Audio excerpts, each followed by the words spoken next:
they're talking about like the different, like it seems like certain gangs and certain religious groups know things about numbers that as a black person I don't know. I also wouldn't have put it together this way had it not happened to me.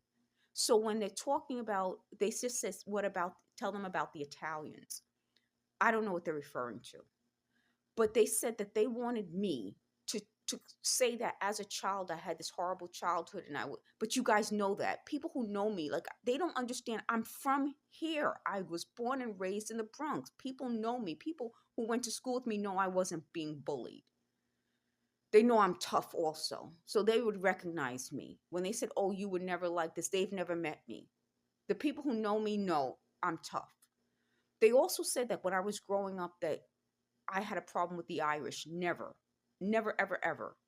The Italians never. They said that when I was in elementary school, one of the guys who didn't like me, who was older, was Puerto Rican, and someone else was Dominican. He was of my age. Again, I don't know what they're referring to, but they have these issues where they keep going back and forth. I'm 52. If you go to like when I was like, they said in fourth grade, I probably was 9. I'm 52. They can't even get it straight? How would I get it straight? The last point about this and talking about why race matters finally is that I'm not a celebrity. I'm a real crime victim.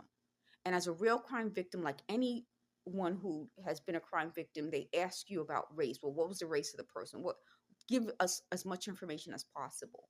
For me not to tell you that, it turns me into someone who's protecting them instead of protecting myself. It's important that I protect myself because the death threat that they made against the Real Housewife husband was real. I heard it was out loud. They said some of it isn't out loud, but it's real and it's out loud. The way they talked about his children was real and it was out loud. It's horrifying.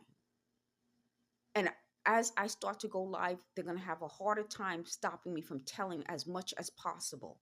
They said, well, they're going to try to turn it around on me. They can't. They've already put it out loud so much that even they just said something. Oh my God, I think they said it's in the streets of New York City. And for anyone to threaten, and I'm going to go off now, I am, to threaten anyone else's life and pretend that people who are reporting it are mentally ill when they know the papers and the documents exist to prove that it's as real as I am. I'm real. I'm not